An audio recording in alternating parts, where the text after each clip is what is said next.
Yep, you already got it. Right Right.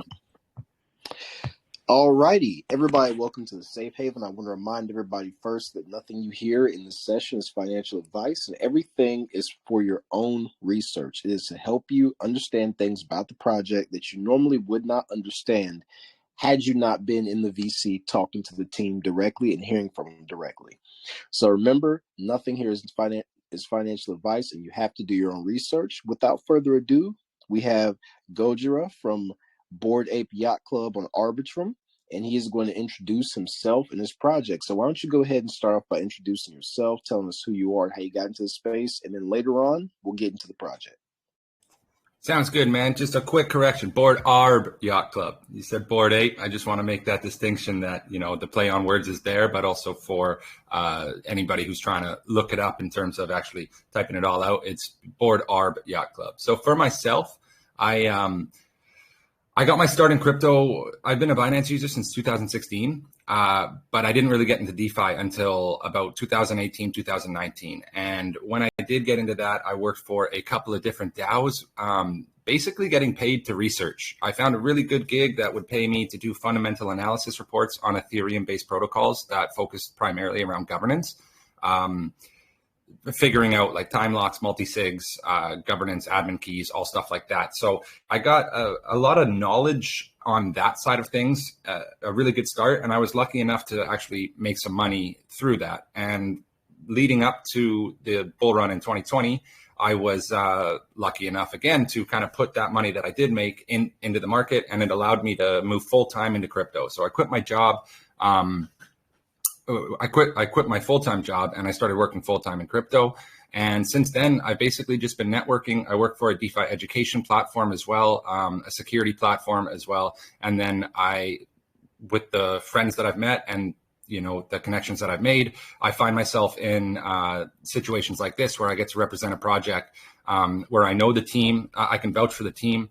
I can vouch for the idea. I absolutely love the idea of getting people closer to, the incredibly large barrier to entry that is something like the Bored Ape Yacht Club. So being put in this situation, it's not like I'm just going to jump on board for absolutely anybody. I know multiple members on this team. I know that there is an incredible community behind it in terms of the main chat, as well as the whale chat, as well as the actual callers and marketing chat, everything along those lines. These guys have done it in a very tactical way that I know what I'm expecting from it. And hopefully I can convey that over to you and your community to make everybody feel the same way. Because truthfully, I do see that this is a great opportunity to get into something with the bullishness that is happening on Arbitrum. Pair that with the bullishness that happened with the Bored Ape Yacht Club as a project and an NFT collection, and making it accessible to as many people as possible. I really do see lots of potential in the Bored Arb Yacht Club moving forward. That's what's up, man. That's what's up, dude. So go ahead and tell us about Bored Arb Yacht Club, man. What made you want to create it, and what was the what's the mission of the project? Yeah, absolutely. So there's a few different utilities, some that I can touch on today, some that we're keeping in the back pocket for when the time is right to release for, new utilities to attract new investors, as well as attract, create hold pressure, create new buy pressure coming in. But the main idea behind the actual Bored Arb Yacht Club is it's a token on the Arbitrum network that is inspired by the Bored Ape Yacht Club NFT collection. And the purpose of this token is to provide a community-driven platform for the actual Bored Ape Yacht Club and Arbitrum fans to come together and enjoy the actual mutual interest in the entire crypto space. So our token, the BAYC token, there's a token tax on it, and a portion of that token tax is going to be used to buy and redistribute high BAYC tokens to existing holders. So for those that don't know, high BAYC tokens are an ERC20 token that allows people to have a fractional ownership of a Bored Ape Yacht Club NFT. So that can be traded on Uniswap or KuCoin, it's a fungible token. It's not a non-fungible token. You're able to actually, sell it on the market at any point that you want, given that there is somebody willing to buy it, right? It's not like an NFT that is up in terms of non-fungibility. So each one of these high BAYC tokens represents 1/1,000,000th of a share of a Bored Ape actual NFT, and it's stored on chain in a Bored Ape Yacht Club Metaswap pool, which is operated by the Fracton protocol. So for those that don't know what Fracton protocol is, it's a protocol that essentially allows people to own fractions of NFTs that are stored on that protocol. So rather than having to cough up, $100,000 to get yourself a Bored Ape, you can actually just buy the high BAYC token and have a fraction of that NFT. And at any point, 1,000,000 high BAYC tokens are redeemable for an actual Bored Ape NFT that is stored on that Fracton protocol, the on chain. So they have put them in their actual protocol, and then these tokens can actually be redeemed to get that NFT off of the protocol. At this point, that wouldn't be a practical thing to do, because 1,000,000 would be about $670,000 right now, but it does give people the opportunity to actually own a piece of an NFT without actually owning it. So there's other examples of this across the crypto industry, but in terms of the Fracton protocol and what Bored Arb Yacht Club is doing, like I said, from the token tax, it's going to be to purchase and then redistribute those high BAYC tokens. Now, those tokens are going to be put into the vault, the actual Bored Arb Yacht Club vault, and then redistributed back to the holders. Alongside, there's actually wrapped Ethereum on Arbitrum rewards as well. So basically, since I contributed to the private sale of Bored Arb Yacht Club, and since holding and the volume that's happened today, I've already got $12. So it's not the most amount of money in the world, but at the same time, it's coming in, and all I'm doing is holding a project that I ultimately see going a lot further than this. So just to give a little idea of, over the course of time, and as we continue marketing and as we continue building and developing new utilities to surround the actual Bored Arb Yacht Club, that's just passive income coming in my way that is not subject to anything other than the price of Ethereum's volatility. Great, man. And what happens if the ape is sold? Which ape? So you were saying how the ARBs, what you're doing is you're buying those tokens, and those tokens represent a fraction of a Bored Ape NFT. So I was wondering what happens if the NFT is sold. Oh, I see what you're saying. So on the actual Bored Ape Yacht Club Metaswap pool, which is operated by Fracton Protocol, they have multiple of the Bored Apes in that pool. So if somebody were to buy it, they would take that money and they would ultimately either stock up the pool again, if that's what would be the most fitting thing to do at that point. But if there's a lower demand for it, then they can sell that off and then give those fractional rewards to distribute them across the holders of the high BAYC tokens. But ultimately, your high BAYC tokens are going to be representative of how many are in that vault. So as that changes, that would ultimately change the price of the token itself. But if one is sold, it's not the end of the world. If they can add another one to it. It's not like there's one ape in that protocol, in that pool. There's multiple in that pool. That goes in line with Fracton Protocol. What they do is they buy NFTs and then essentially sell tokens for each one of those collections in their pools. So you can own it rather than paying upfront. Like I said before, I don't even know how much the cheapest ape is right now. Market's moving so much, I'm not sure, but I mean, it's up there. You got to have a lot of money if you want to get in and actually hold an entire Bored Ape in your wallet. Okay, so let me ask you the question in a different way. Not because you didn't do a good job of explaining, but because everybody's just not as smart as you. So how is it the case that, how is it not the case that if one of the apes were to get sold, because somebody owns that ape, it belongs to somebody and they can sell it when they want to. When they sell it, your money goes away with it. That's what goes on in most people's heads, is that if I'm paying for, for example, if I'm paying for 10% of a property, when I pay for 10% and I'm owning 10% of it, but I'm not the owner. When the owner sells it, what happens to my money then? You know, what I see happens what to you're my saying.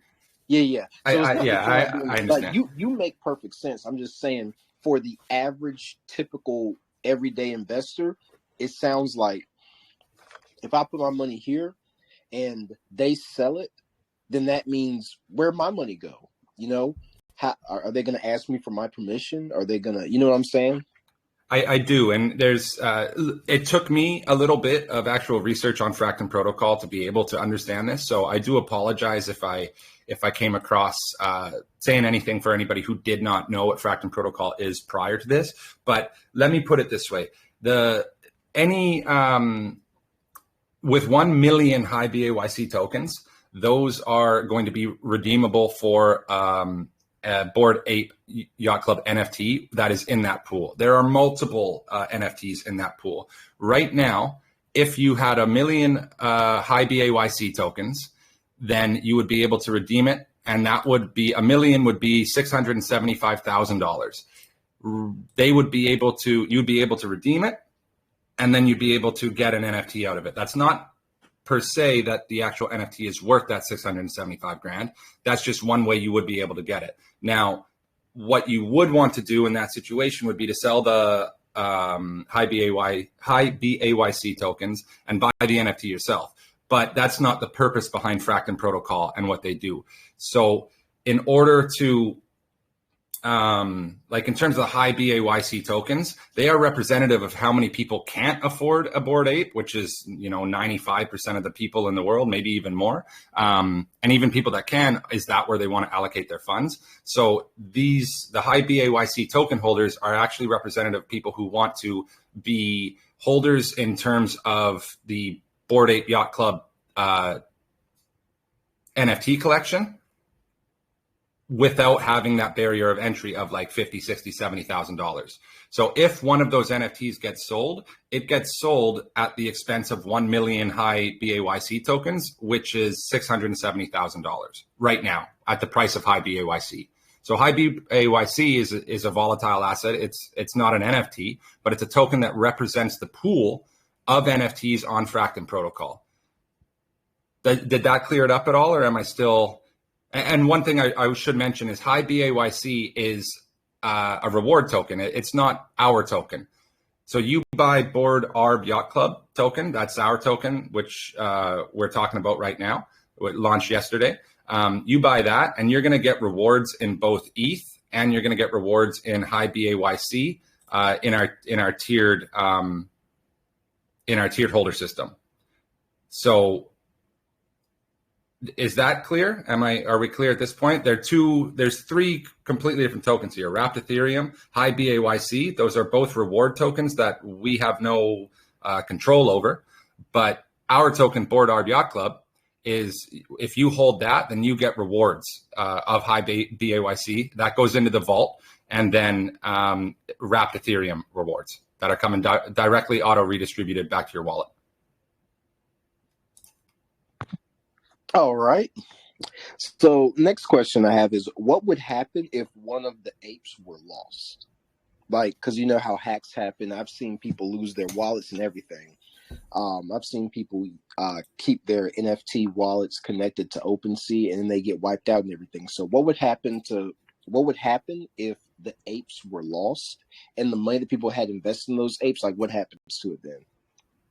Sure. Let me just get one stat up here I'd like to let me look here.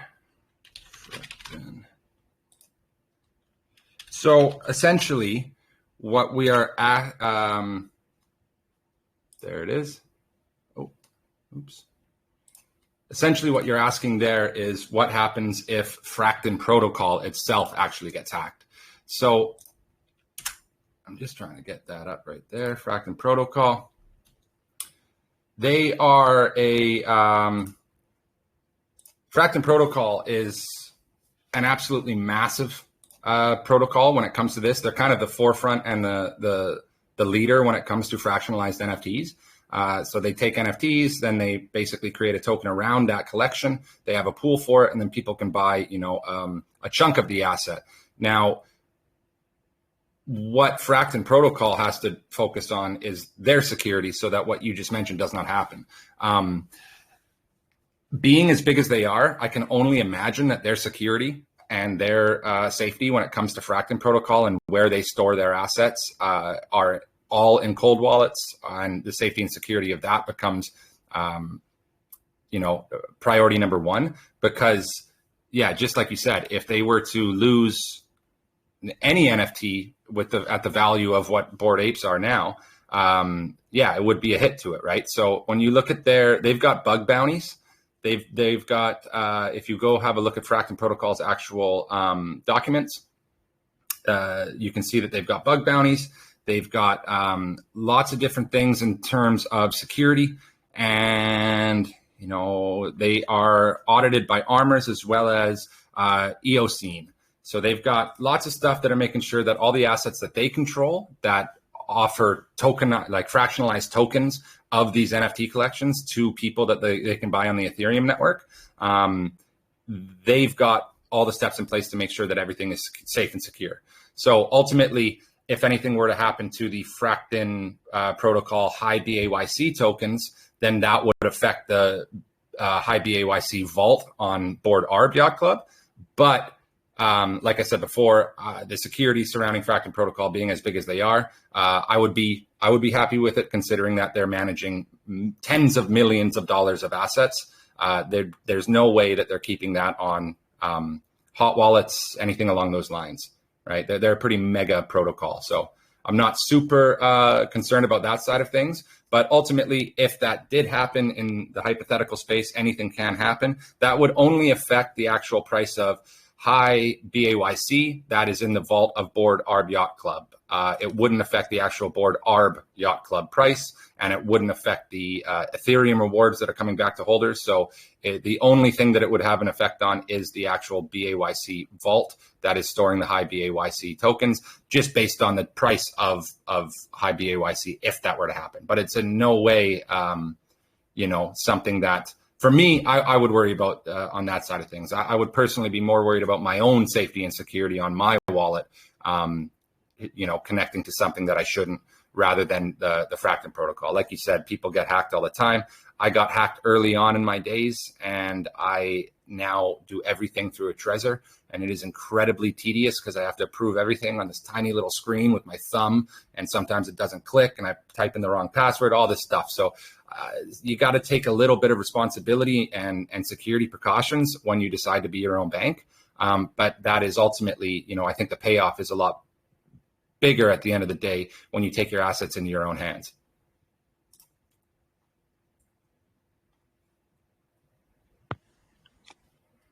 All righty. Good answer. And why launch from Arbitrum? Well, I mean, there's lots of reasons why Arbitrum is, if we look at volume on Arbitrum lately, it's constantly increasing in terms of volume and in terms of transactions on the network. Gas fees are lower. Transactions are relatively quick. The only issue is kind of bridging, right? You have to bridge your funds over, but if you, that is one of the things, right? But at the end of the day, depending on what network you are on, you're going to have to bridge at some point with all these new layer 2s and all these new rollups that are coming out. Arbitrum has a lot of hype. Arbitrum is kind of solving a lot of issues that Ethereum was facing. Now, that's not to say in the next year that will be the same thing. That's not to say that Arbitrum's going to, be the Ethereum killer, anything along those lines. But as of right now, it has solved the issues that a token like Bored Arb Yacht Club would face if we were to launch on ETH, something along those lines. And ultimately, moving forward, when it comes to some of the utilities we're releasing, Arbitrum offers us a easier path with lower fees to get some of these utilities out there. Ethereum would be another option based on the fact that we are a project based around one of the most successful, if not the most successful NFT project ever. And they are on the Ethereum mainnet. So it would, in our eyes, it wouldn't make sense to be on the BSC. It wouldn't make sense to be on anything other than an Ethereum layer 2 or Ethereum itself. All right. And yeah, because to a lot of people, the first question they're going to ask is, why launch on Arbitrum, a brand new blockchain that's already down 86% in a bear market that just came out like a month ago or so, rather than BSC and ETH where people are more familiar with. So the next question would be, what can you tell us about yourself and your background that would lead us to believe that you're the person that you and your team can make a project successful on a brand new blockchain in the middle of a bear market?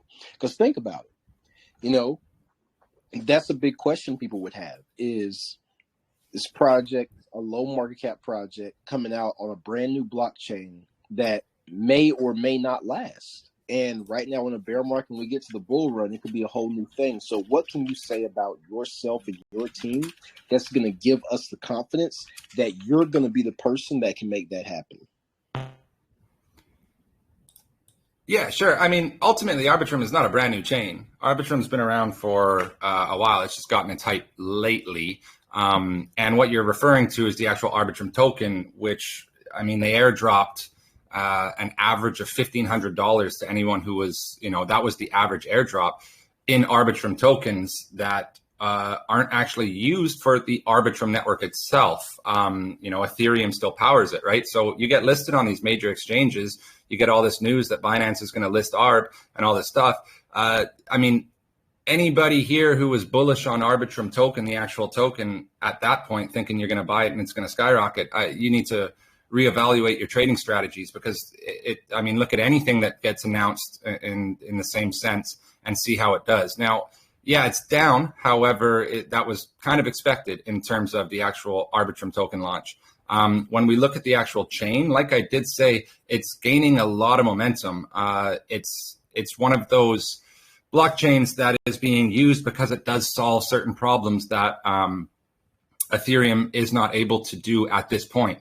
Like I said before, I'm an ETH head at the end of the day, but there are issues, right? Gas wars and gas prices and slow transaction times and all these things that come with it, they do get solved with something like Arbitrum. So like I said before about being able to launch on Arb, it still maintains with Ethereum being in the asset that we're paired with, while not being subject to what most Ethereum tokens are in terms of high gas fees and slow transaction times. In terms of the team and what they're able to do, and myself, and why we're going to be the ones that are going to be able to push this forward and essentially, convince everybody that this is a project that's going to ultimately, continue with positive price action.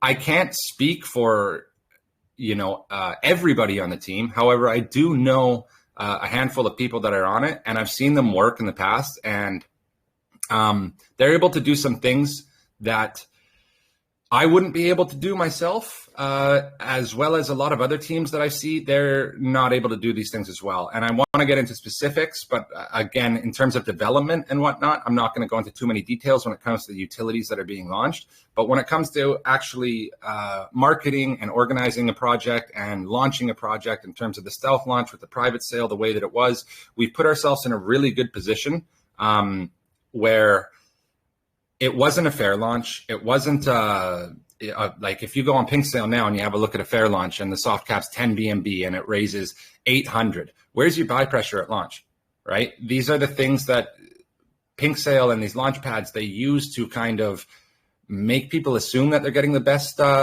the best possible entry point. But if you have a look at any of these projects that have launched and you have a look at their chart 2 weeks later, you're going to start to understand that that's not really the case. What happens is they put 60% to liquidity, they pocket the other 40%, and they let it raise as much as they can because the team doesn't care. That's not what's going on here. It was a capped private sale. And then it was a stealth launch in a 2-hour window. We shook out people that wanted to make the quick flip. They got their quick flip, and we've already recovered back to it up from actual launch price. And everybody else here that contributed to the private and bought at launch, we're all still holding. Moving forward and looking forward, we've got different marketing plans, including like an AMA tour. We got this one today. We got one tomorrow. We got one on Saturday. We've got different callers on board. We've got a chat with 23, what is it? I think it's 25 different people in the industry that are going to be pushing this strategically over the course of the next, 1 week, 2 week, 3 weeks, 4 weeks. As these utilities launch, we call back on the same people. Every single one is invested in one way or another, myself included. Like I said, I bought private sale. And everybody that's, in there now has committed to not just the core team, but the actual community, that they're going to continue pushing this as far as it can possibly go. The team's got previous experience in actual successful projects as well. So I never like to actually just name drop them for obvious reasons. However, they're tried and tested. They're true. They know what they need to do. They know what works. They know what does not work. And looking forward, we're learning from the mistakes of other projects, previous projects, learning from mistakes of just the entire crypto industry, and not doing that, as well as applying things that we do know actually work. So, I mean, that's about as much as I can say in terms of giving confidence without, selling myself. But when I do look at the team, when I look at the community, when I look how the launch went and where we're at now, we've put ourselves in a perfect position for these AMAs to start getting new influence into the actual community, new buys coming in, and then everybody's sitting at a good point, because the entry point is pretty much where launch was for everybody's kind of on an even playing field if you're listening to this right now. All righty. Let me see. So what happens if the Bored Apes lose their... first of all, let me clear up something. I want to clear up one thing too. Okay, so you said that the team has had successful projects in the past, but you said you won't name drop for obvious reasons. So what would be the reason why you wouldn't want to say the names of the projects that were successful that your team created? Because a lot of people, not to say it's a bad thing, I mean, me personally, in my day-to-day life, if someone asks me what I do for a living, there's a high chance I would just say I don't feel like talking about it, but that's just because I don't like nobody to know nothing about me. That's just the way I am. I'm the exact same person on crypto as I am in real life. So, like, to other investors, like, reason why I'm asking you this is because it could throw somebody off if you say, our team has created successful projects in the past, but I don't want to say the name of it. It's like, if it's successful, why not name drop? I just wanted to know what your reason was, not to say you have to say it. Sure, absolutely. So the main reason, actually pretty much the only reason, is I wasn't a part of it. I wasn't a part of the team, so I can't really speak for anyone's previous project without their consent. And I don't actually have the consent from the project owners that I am referencing to right now. For me, I just remember watching the project. Somebody shilled it to me and I went, I'm not going to do that one. And the next thing you know, I'm like, oh, God damn it. When you miss something and you had the entry point, but you didn't go for it. That being said, I can speak to, the developers that I'm referring to in this situation and see if they don't mind me asking about it or speaking it. However, that being said, the main reason is the fact that I wasn't actually on the team there. I just know that they were the ones who created it. But, ultimately what it does come down to, like, the proof is in the pudding. So if you have a look at our chat and you have a look at the chart and you have a look at everything that was done leading up to it, as well as what we're doing right now in terms of white paper website, hitting the roadmap, getting everything checked off that we say we're going to do, the proof's right there. Obviously this isn't something that has just been created overnight. This took a lot of planning. If you have a look at the actual design and the graphic design in terms of the website and the board Arb Yacht clubs, all the imagery that's actually on the website, you can see that there's been time, there's been money, everything's been thought out, and that's about what we can do at this point. Everything else comes as we release it in terms of new utilities, in terms of these ETH reflections. Like I mentioned before, I'm already getting them in my wallet and everybody else's as well. So yeah, in terms of the previous projects, again, just because I wasn't on it and I don't want to speak for somebody else.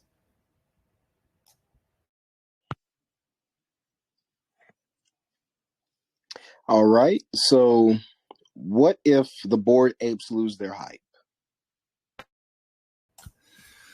I mean, I'm not going to sit here and and say that won't be an issue for us. I mean, ultimately, the Bored Apes are a driving force behind Arb Yacht Club.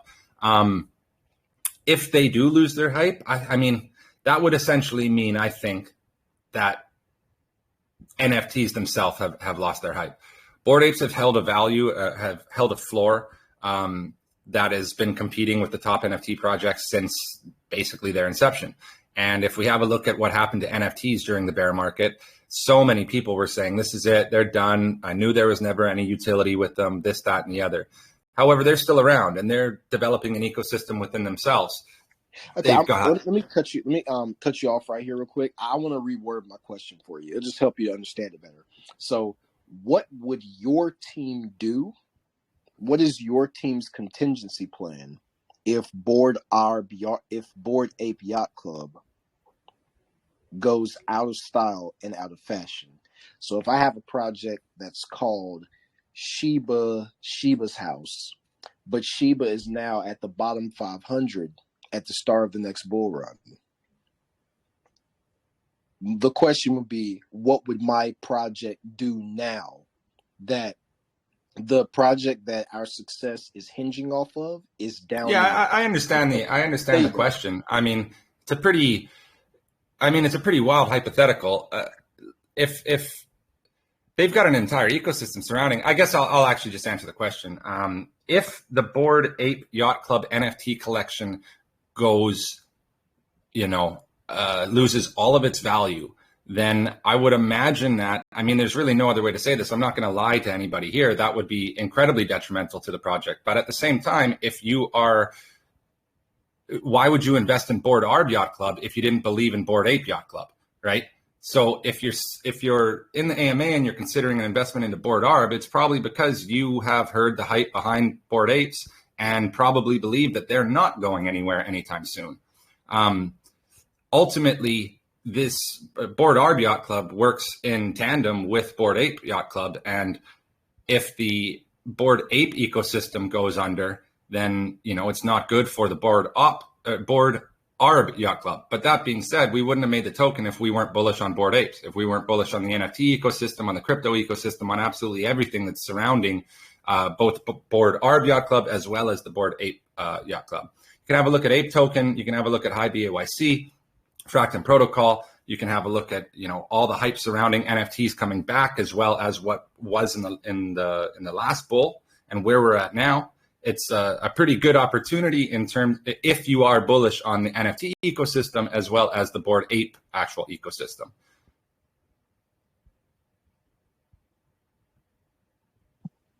Alrighty, and let's get over to the marketing plans. So the first thing I want to know is what tools do you plan on using for your marketing? Yeah, absolutely. So there's a strategic marketing plan that's in place. From the private sale, there was a marketing budget, as well as from the actual token tax, there's consistently funding a marketing budget. So 3% of the 8% is going to marketing. That's going to consistently fund it based on volume. But at the same time, we have a marketing budget that was built up from the actual private sale itself. And we've lined up, like I mentioned before, we've got a group with 25 people that are big in the industry. These people have either invested in the project and are willing to support through previous connections, like I mentioned before, through networking, as well as people who have been paid to essentially promote. We're also doing this, like I mentioned before, these AMAs. We've got you guys tonight. We've got one tomorrow. We've got one on Saturday. More to come after that. But we don't want to, spend the entire budget in 5 days. We kind of want to spread it out, let hype build, build hype through our community, build hype through different giveaways alongside with our marketing. We've got YouTube promotions that we're lining up, and basically focusing on making sure that as many people that are interested in, we've got a target demo essentially. It's not going to be the smartest thing in the world to market this to people who have no interest in NFTs. So right now, being that we launched what would have been this morning for me, and that would have been nighttime for you guys, or for anybody on that side of the world. We want to focus on, getting that strong floor built and then continuing to do strategic marketing moving forward. So that's including different call channels. That's including these AMAs. That's including YouTube promotions. That's including DEX tools, trending. We've got CoinMarketCap, CoinGecko applications are already in. And when that gets going, we're going to work on different ways to get us trending on those platforms, alongside different partnerships that we're trying to work up. Nothing is, I'm not going to say right now that anything is confirmed, but a lot of these people, what they want to see is how the token performs in its infancy. And then after that, they're a little bit more likely to jump on board and actually partner up, promote with us, and actually promote the token itself. So, a typical marketing plan, however, it's done by people who have done a lot of marketing in the past. So they know what to do and when to do it, as opposed to these are the things we need to do, spend all the money, get it out there. This is a more strategic marketing plan that's going to be spread out over time to make sure that we generate hype, maintain that hype through the community, generate more hype, maintain that hype with a bigger community, so on and so forth. Alrighty, okay. And yeah, because, that's extremely important to ask, man, because one thing I get tired of in the space is how certain people, they'll be like, oh, here everybody goes asking when marketing, and getting upset what people ask when the marketing is. And I'm like, yeah, because it's extremely important to know when the marketing is, because marketing is everything. Doesn't matter. It's the number one driver of any project. You could have the best utility in the entire world, and if you don't market it to people, no one will ever use it. You need to be able to market, and I'm incredibly confident with the team's marketing skills based on, everything that I've mentioned previously in this AMA. Yeah, exactly, man. Yeah, sounds good. Because, people will get mad when you talk about marketing, and I'm like, dude, like if you don't want to openly disclose your marketing plans, you know what I'm saying? Even though it may not be true, there's two types of people. There's the people that they don't want to disclose marketing plans because they just feel like it's a cliche thing in the space and it gets annoying, and they don't like the fact that it doesn't make them feel good that people don't trust them, even though that's not the case. They're just asking what the marketing is. And there's the people who actually, the reason they don't want to tell you about the marketing plan is because they ain't got one. And me 100%. personally, the way I operate is this. I don't know which one somebody is, but if you don't tell me what the marketing plans and you don't want to ask the questions with my money, you know what I'm saying? I'm going to just assume you don't have one. Even if I'm wrong, I'm going to go with, okay, they don't have one. And I'm going to leave it right at that. You'll be right 9 times out of 10 when that's the situation. So you're doing the right thing. And there's a difference between not disclosing a marketing plan and, there is a fine balance between how much you should share and based on how much you have planned, and if you have nothing planned. You know what I mean? You need to actually find that balance between not blowing the, for lack of a better term here, actually, I won't say it, this is a public AMA, but don't shoot your entire shot. Don't put all your eggs in one basket. We're spacing it all out, but that doesn't mean that we're not going to tell you the general idea, like call channels, AMAs, YouTube promotions, partnerships with people in the industry. But I'm not going to give you the specifics and the dates and whatnot, right? Yeah, exactly. Right. That makes sense. Exactly. And that's my thing. You can always say something. Like you can say, okay, we got AMAs coming up, or we're going to be doing this, and we're looking to that, and we're looking to hire this person. You don't have to say, okay, so we're going to start here and do this and do that, and on this date we're going to do that. You don't have to say all that, but you can give people something. And if you can't give anybody something, I agree with you, is that I say about 8 or 9 times out of 10 is because they ain't got one. Yes, there's always going to be those out of 100 projects, there's going to be those 10, 20, 30 projects that just don't want to share stuff for some reason, and they're being honest. But the majority aren't. So the next thing I want to know is, so what is, tell us to the best of your ability, what is the flow of your marketing plan? Like, how's it going to flow? And the reason I'm asking is because a lot of times we'll see a lot of marketing come out for a project. It's going up, it's doing well. And then every project, just like BTC, just like ETH, it happens to all of them. A nosedive happens and the project goes down and it bottoms out and things get a little quiet. What can you tell us about the flow of your marketing? So even though the price could be at one point, we know, okay, in the background, they're doing this, they're doing that. Like, what's the actual strategy behind the marketing? Not just the tools, but the strategy of how it's going to be implemented. Yeah, for sure. Like you hit the nail on the head there. When it comes to projects, there's a cycle. I've actually seen charts on this, separating the successful projects from the unsuccessful projects. And after that first lull, like I'm painting a picture with my finger right now, but nobody can see me. After that first lull, you've still got the hype of the people who have either bought at the top or people who are true believers from the beginning. And the main thing to do there is to keep those people happy, because a happy community is going to, it's the number one thing that people see when they come into the project. Right? They're going to hear about it. They're going to join the Telegram. They're going to hear about it. They're going to look on the Twitter and read the comments. They're going to hear about it and they're going to see what the community is saying. So community sentiment is super important.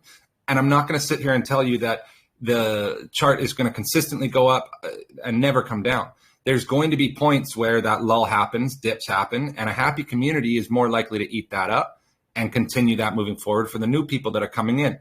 Now, in terms of marketing, that plays a very important role into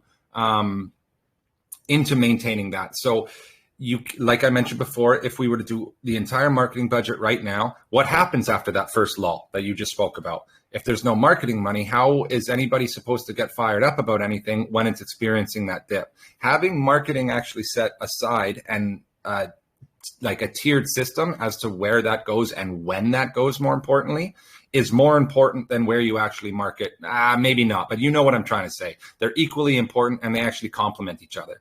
So once the initial lull happens, right, we're actually, ultimately going through one right now, but everything has its cycle. Private sale happened, launch happened, people made money, came back down a bit, and then the believers and the new investors came in, and now we're climbing back up to where we want to see it, right? Since this AMA, I've seen it go up.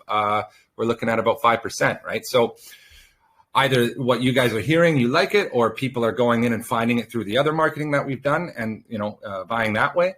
But at the end of the day, this marketing that has been done needed to be done for the launch as well as that post-launch lull. That's what we experienced a few hours ago, and I already feel like we're coming out of it. And now we're putting more money and more marketing into, these AMAs as well as call channels, as well as, like I mentioned before, what we have lined up with the YouTube promotions and stuff like that. That's going to be spread out over the course of the next, week. And as that happens and money comes into the project, that funds the marketing wallet, where that next lull will inevitably happen, right? Every project experiences them.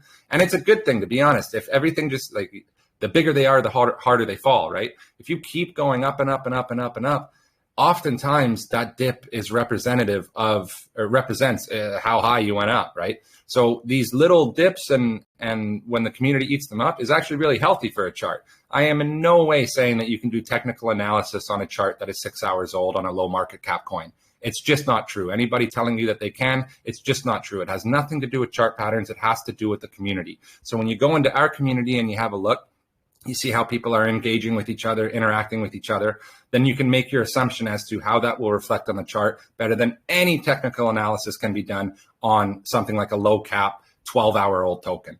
I truly believe that, and anybody, I'm happy to debate with anybody on patterns on a 12-hour low cap chart, but essentially, to answer your question in a very long roundabout way, is that we will strategically implement this in tandem with how the chart is representing itself. If everything is absolutely mooning, and the market cap is going up 250K every 2 hours, it's probably not the best idea to start spending marketing money at that point, right? You want to wait for something to even out so that you can then market and get people in. So when people come in, they're not seeing a wall of green and waiting for the dip to buy, right? You want to have that sideways movement or even a red candle for a good entry point for new people to come in and start that next green wall.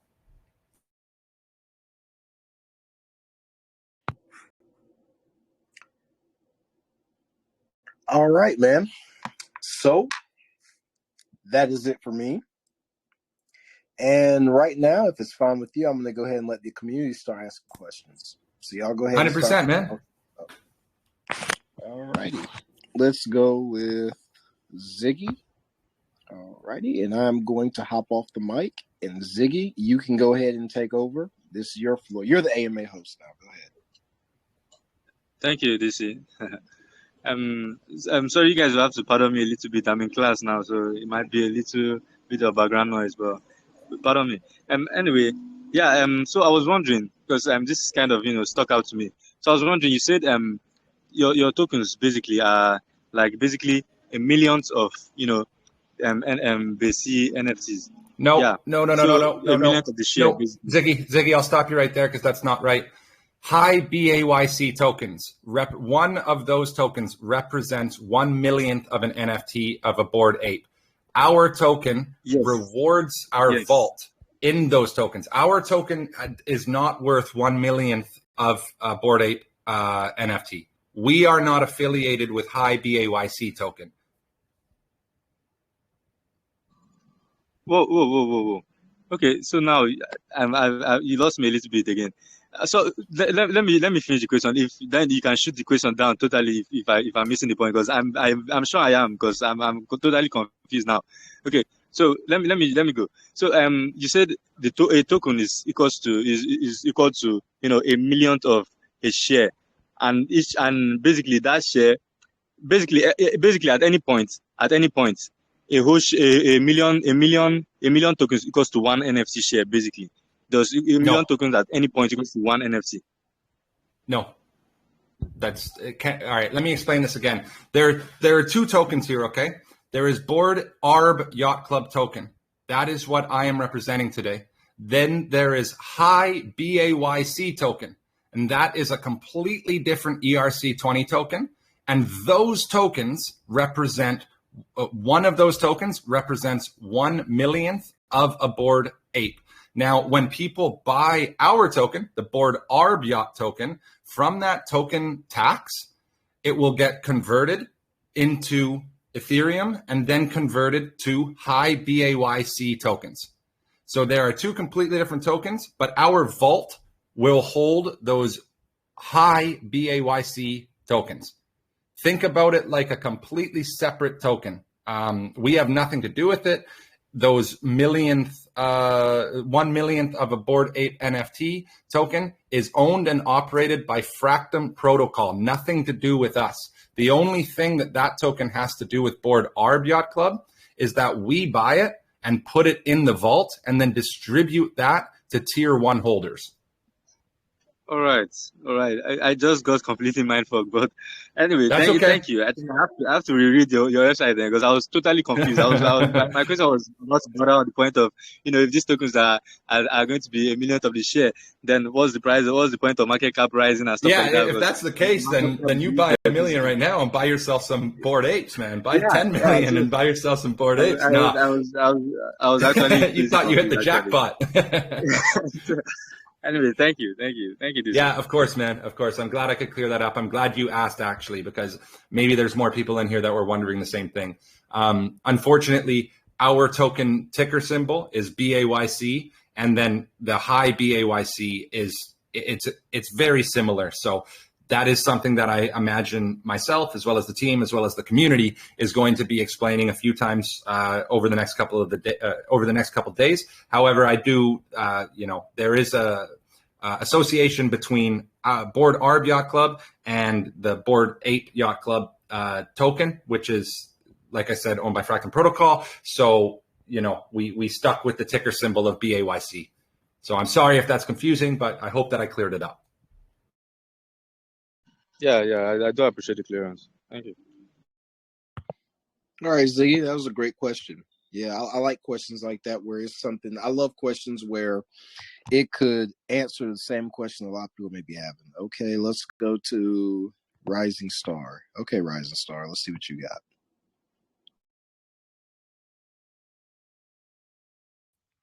Hi, DC. Hi, can you hear me? Oh, you're very quiet. Can you hear me now? Sorry. It's a little bit better. Yeah, I can hear you. Hi, thank you. So my first question is about Eat Rewards, which you guys will be distributing. You guys said that you launched on Arbitrum, which is a low cost network, but now you're distributing rewards in Ethereum, and we all know that Ethereum gas fees are quite absurd, which means that it's not low cost, it has high fees. So imagine that one holds like a little percentage of your tokens, and now you'll be giving rewards, eat rewards to that person based on the number of tokens the person has, which means that the fees which the person would have to pay in order to convert the eat rewards which you'll be giving to the person will be more than the rewards that you're giving because of the high cost of fees, Ethereum fees.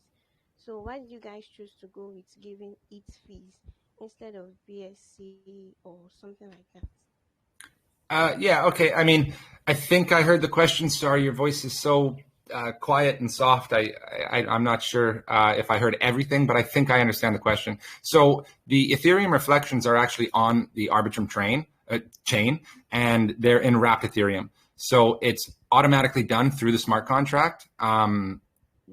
So essentially, it's not costing the big gas fees that would happen on an Ethereum mainnet smart contract. So it is wrapped Ethereum on Arbitrum network. So that eliminates, like I mentioned before, as to why we went with Arbitrum.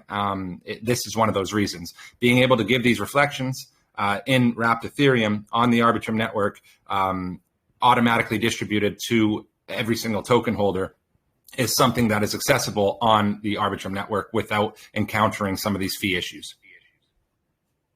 Okay, I got that now. Then another thing I want to ask also is about the reflections. Yes, the reflections which you guys said you'll be giving only to tier 1 holders of the BAYC token.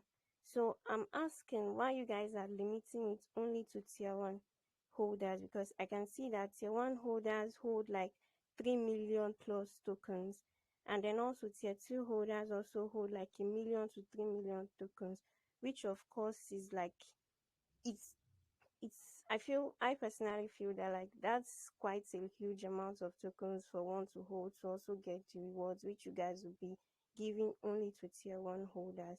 So why don't you just make it something that is quite accessible to tier 1 and tier 2 holders, which would serve like more incentive for them to still keep holding and stocking up on their tokens? Sure. Yeah, great question. So the tier 1 holders, is in terms of the actual reflections, they are for the 3 million token holders. That's tier 1. That is unlocking the BAYC vault rewards. That's not unlocking the Ethereum reflections. The Ethereum reflections happen to anybody for if you hold any amount of Bored Arb Yacht Club, the token Bored Arb Yacht Club, you're going to get Ethereum reflections proportionate to the size of your wallet, how much you hold in there. So the more you hold, the more Ethereum reflections you're going to get. But in terms of the actual Bored Arb Yacht Club vault rewards, that is coming from the tier 1 holders who hold 3 million tokens or more. And the reason that we did it that way is because we want to incentivize our largest wallets for obvious reasons. We don't want people to have the ability to manipulate the chart with a single transaction. I mean, everybody has that ability if you're a whale, but we want to incentivize our whales to continue holding, and that we're going to be doing that through the BAYC Vault rewards, as well as the Telegram whale channel and the NFT Mint whitelist. So there will be an NFT collection being released to support the Bored Arb Yacht Club, and the tier 1 holders are going to get that whitelist opportunity. For tier 2, 1 million to 3 million in tokens, that's going to unlock the NFT Mint whitelist as well as the Telegram whale channel. But I mean, in terms of the reason why we chose the amount that we did is to incentivize our big holders to maintain big holders. Like that is the idea behind the tiered system. But that being said, anybody who holds Board Arb Yacht Club tokens, our token that I'm promoting right now, anybody who holds that is going to be getting Ethereum reflections. So like I mentioned before, I don't have 3 million tokens, but I am getting my wrapped ETH in my wallet for every single transaction that takes place within the smart contract. So upon volume, I get my reflections, and so does every other holder, proportionate to the size of the wallet, proportionate to their holdings of Board Arb Yacht Club token. Okay, I got that. Then I was just thinking maybe something like a suggestion. In addition to like getting the rewards to the tier 1 holders of the token, perhaps these ones too could also participate. I didn't see it there anywhere in your white paper, so I'm just saying perhaps they could also participate in like the governance of the token, participate in key decisions, and make their own opinions heard in terms of where the project is headed to and new developments that can be added to it. So perhaps that could serve as a more incentive to them, even to the tier 2 holders, to like hold more. You get me? Yeah. I understand. I do see value in creating. Do you mind muting your mic? Oh, sorry. That's okay. Yeah, I do see value in offering different incentives for holders that are under the 1 million in tokens to get to tier 2. I'll definitely speak to the team about it. And as we announce those and come up with them, stay tuned to the community, and we will make sure that, everybody in there is getting the news at the same time. We are community driven. We really do want to focus on getting, as much incentives for people to buy and hold, whether it's $20 or whether it's $2,000. But with that being said, the Ethereum reflections that are happening, they happen to every single holder, like I've mentioned. So there is an incentive there, albeit not the most innovative one. There's lots of reflection tokens out there. But if you are looking to get into something that is, low cap, has the potential to really take off and start mooning, and you're going to get a lot of rewards in the form of those Ethereum reflections, and you're bullish on the NFT market as a whole and the crypto world as a whole, then Board Arb Yacht Club is it's a good opportunity for people to get in at that point, regardless of if you're in tier 2 or tier 1 in terms of our tiered holder benefits. Okay, I got that. Thanks for your explanations. They were really understandable. And thank you. Thanks for the opportunity. Yeah, you're welcome. Absolutely. Okay, let's go to I wanted to get Sujay in here. I saw his hand up. Oh well, we'll go right past him then.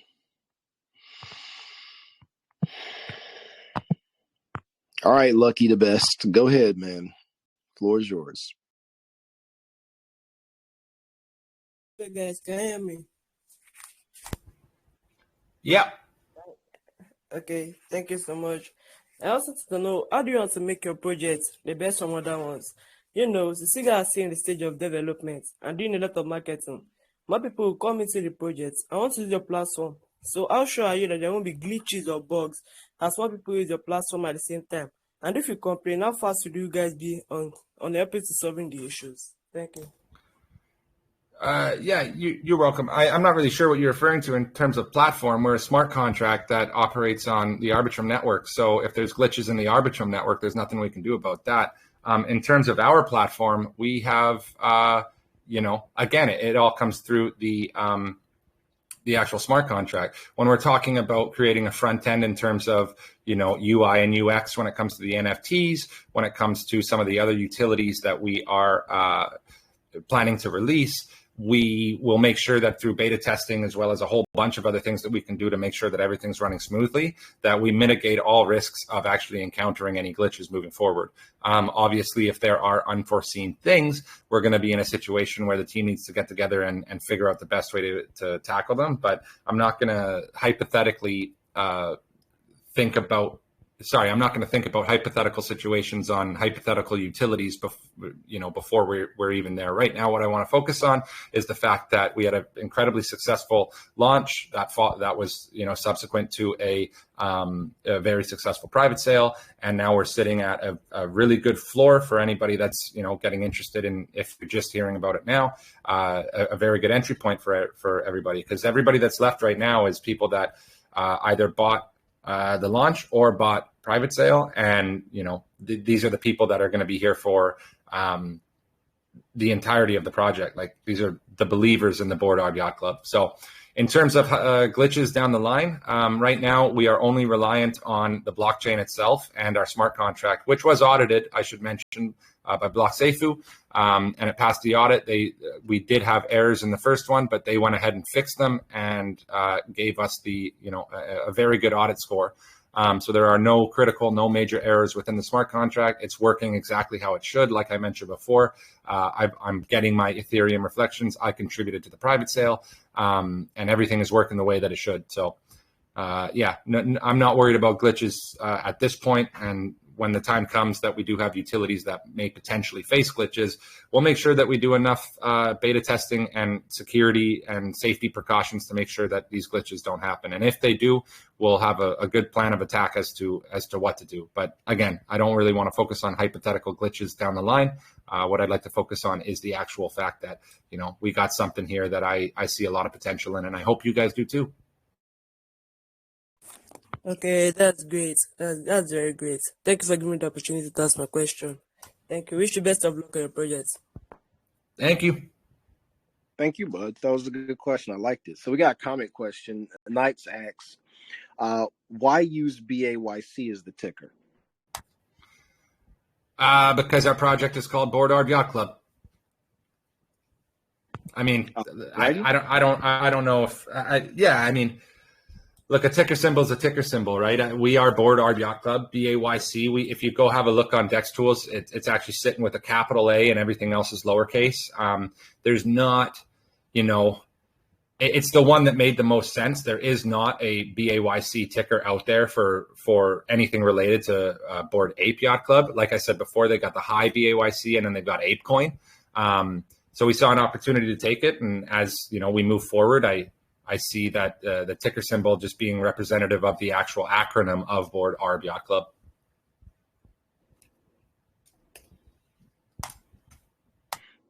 All righty, that's what's up. Okay, let me go to let's go to Toby McGuire. All right, Toby, you can go ahead and ask your question.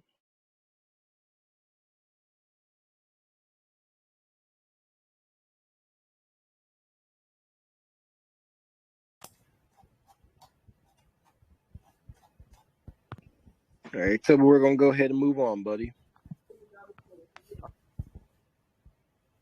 All righty, let's go to Benova. Okay, buddy. There you go. Your mic's unmuted. Go ahead with your question. Thank you very much, DC, for this opportunity. You're welcome, dude. Yeah, I've been listening for quite a long time now. BYC, you've got a nice project here. My question for you is that I saw on your roadmap that you'll be having you'll be having a BYC endorsement. I want to ask, apart from the BYC endorsement, is there any other endorsement? Are you looking up to any other endorsement apart from this? Yeah, great question. So obviously we want to set goals for ourselves, and the main goal is to partner with as many people that are going to benefit the project that we can create mutually beneficial partnerships with. So obviously Board Ape Yacht Club is the golden egg. But to, essentially answer the question that you asked, any endorsement or partnership that is going to benefit the project as Board Arb Yacht Club, we will happily, jump on board with, as long as it's not detrimental to us in terms of marketing funds or in terms of, reputation. Then yeah, this is everything works better as more people get together. That's just the way these things work. That's how Bitcoin went from, where it started to where it is now. That's how all the other projects that are based around how many people all join together on it. And the best way to do that is to team up with people across the industry. So we started doing that already, and we plan to continue doing that moving forward. So in terms of specific endorsements, I mean, honestly, like I just said, if it benefits the project and if it benefits our investors, then 100% it's on the table. So short answer to your question is yes, we are looking to team up with as many reputable is the main word, players in the space, as well as different projects, as well as different protocols. Anybody we can mutually benefit from a partnership or endorsements, then we're going to go ahead and move forward with that. Okay, thank you for this your great answer, and thank you for this opportunity. Thank you. Of course. Hey, you're welcome, man. Thanks for coming out. Good question. Let's go to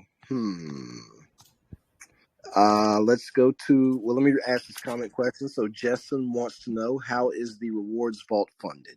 So the people who are in charge of the reward vault, how is that funded?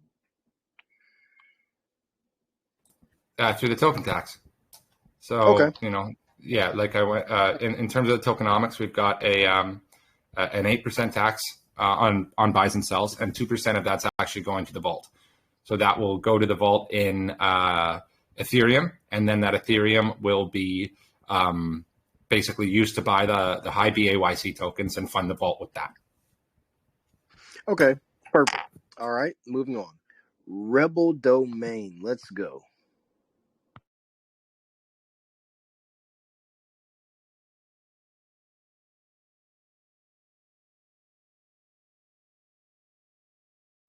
Nah, it's all good, man. Rebel Domain, we are going to move on from you. Okay, there we go. Y'all got to have y'all mics ready, man. All right, Williams, you get it. There you go, Williams. Williams? ADC, how you doing? Hey, man, what's up, dude? It's all great. Really is a nice presentation, nice AMA. I must commend you guys for that presentation. It was really nice. Yeah, I went to your website and a few things I saw. It was really quite interesting about the NFTs. Just a quick one. About the buy and sell tax. When you guys will be having more investors and more people keep joining your community and they keep investing, will the buy and sell tax still remain the same, or to have some changes in the future? I don't know if you get that question.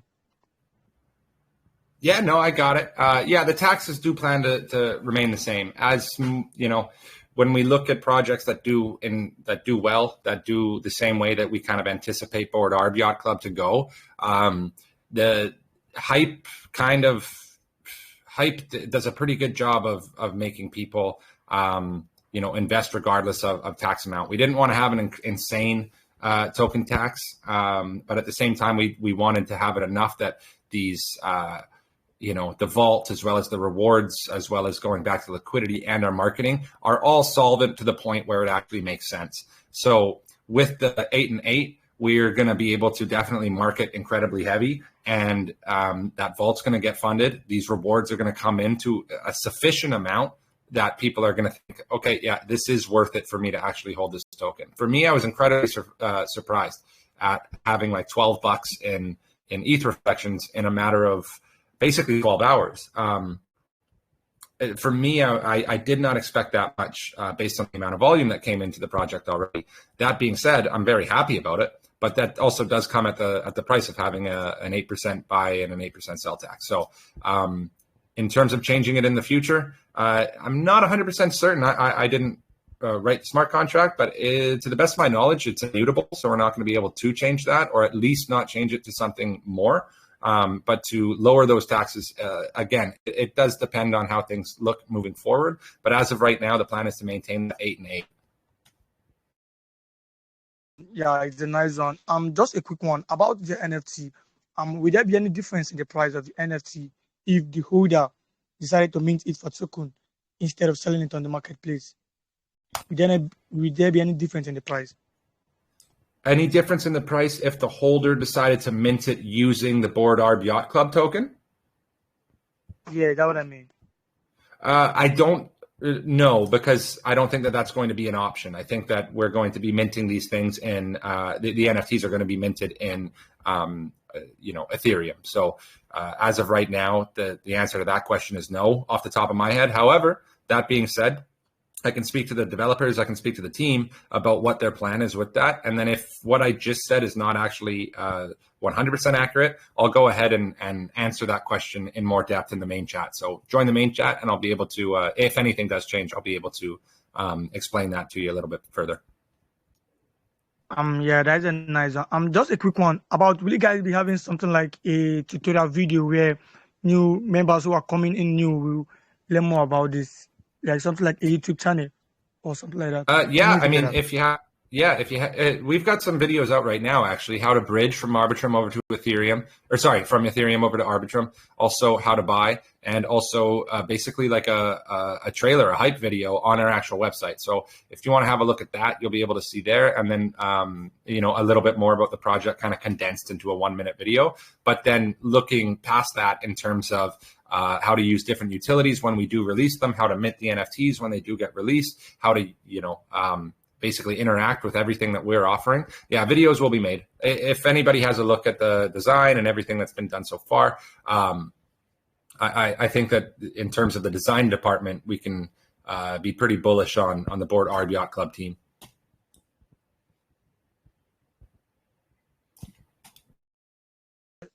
Yeah, thanks for the answers. I appreciate you, man. Yeah, thanks for the answers. Thanks, DC. Have a good one. Oh, you welcome. Yeah, I might join the TG. Thank you. Yeah, man. All right, so Gojira actually has to go. So,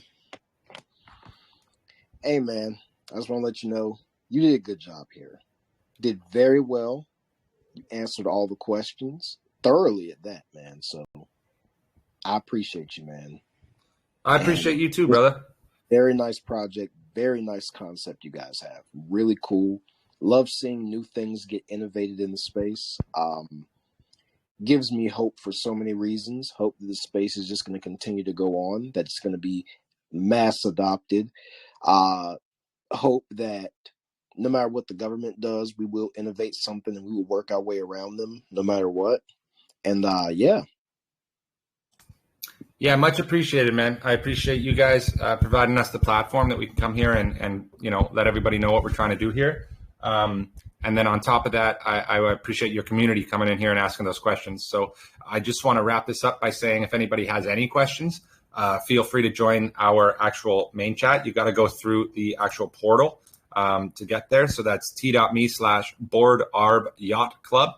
And we've got team members in there that are going to be able to answer, much better than I was, in depth about, certain topics that we covered today. Also have a look at the white paper and the website. The website is boardarbyachtclub.com.